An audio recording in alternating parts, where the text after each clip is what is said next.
अस्सलाम वालेकुम नाज़रीन, इंडस इंग्लिश कोचिंग सेंटर में मौजूद हैं।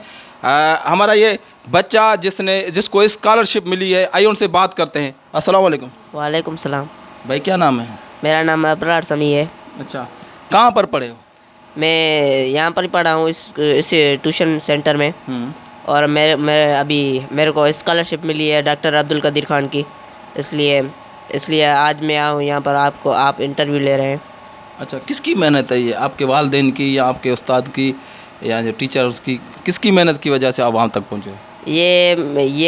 हमारे उस्ताद और हमारे वालिद और मेरी मिली हुई कोशिश है, जिसकी वजह से आज मैं पास हुआ हूँ।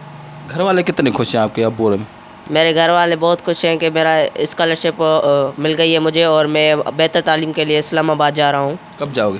मेरा अंदाज़ा है कि फ़ाइल में जो लिखा हुआ है वो है 9वीं तारीख मार्च की। कितनी खुशी महसूस करें आप? मुझे बहुत ज़्यादा खुशी हो रही है कि मैं सकरन को छोड़कर ज़्यादा आला तालीम वाली जगह पर जा रहा हूँ, जहाँ पर मैं अपना मुस्तकबिल संवार सकता हूँ। क्या ख्वाब लेके जा रहे हैं? मेरा ख्वाब है कि मैं एक एरोनॉटिकल इंजीनियर बनूं। मैंने जो तैयारी की है उसके पीछे सर विजय की मेहनत है, और उन्होंने मुझे बहुत तैयारी करवाई। 2 महीने से मैं तैयारी कर रहा था ताकि मैं इस टेस्ट में पास हो सकूं, और अल्लाह का शुक्र है कि आज मैं पास हो चुका हूं। इंडस इंग्लिश सेंटर जो है काफ़ी टाइम से जो है सकरन के अंदर काम कर रहा है।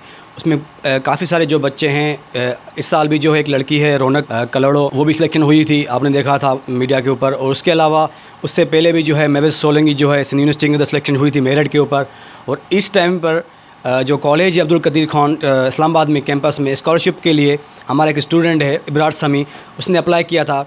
विदिन 1 मंथ उसने जो है वो तैयारी की थी, तो वो कामयाब हो गया। डिस्ट्रिक्ट में 5 बच्चे आए थे, नेट पर रिज़ल्ट पड़ी हुई आप देख लेना। IBS सक्खर वालों ने टेस्ट ली थी, उस टेस्ट में इसका नाम आ गया। 65 जो है उसने मार्क्स उठाई थी, और कल इसका इंटरव्यू था, उस इंटरव्यू के अंदर भी वो पास हो गया। तो उनसे ये एक बात ज़ाहिर होती है कि बच्चों को सिर्फ़ और सिर्फ इंग्लिश पे फोकस करवाओ, उसके अलावा साइंस पे फोकस करवाओ और मैथ पे फोकस करवाओ। और सिर्फ ये सिस्टम ना होना चाहिए कि सिर्फ बच्चों को कॉपी फेयर करनी है, याद करना है। ये सिस्टम नहीं होना चाहिए। बच्चों को समझाओ कि ये लिखा क्या हुआ है, डिग्री से कुछ नहीं होता, नॉलेज हर चीज़ होती है। तो कॉपी फेयर करना, सही करना, याद करना, ये कुछ भी नहीं होता है। तो बच्चों को कोशिश करो, आपका बच्चा कहीं भी पढ़े, हम नहीं बोलते कि हमारे पास पढ़े, आपका बच्चा कहीं भी पढ़े, लेकिन बच्चों को वहाँ पढ़ाओ जहाँ पर साइंस, इंग्लिश, मैथ प्रैक्टिकल तरीके से पढ़ाई जाए, ताकि आपका बच्चा कामयाब हो सके। क्योंकि आजकल रट्टाफिकेशन ज़्यादा हो गई है।